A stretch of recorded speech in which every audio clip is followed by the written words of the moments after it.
Hello everyone, in this video, I'll show you how to get a transcript from a YouTube video. First, go to YouTube and find the video you want to get the transcript from.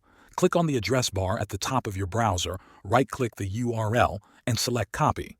You can also press Ctrl and C on your keyboard. Now open a new tab and go to com.ai. That's spelled KOME.ai. Before you can use the tool, make sure you're logged in. If you haven't used it before, just sign in with your Google account. Once you're logged in, go to the transcript page. A box will appear asking for the video link.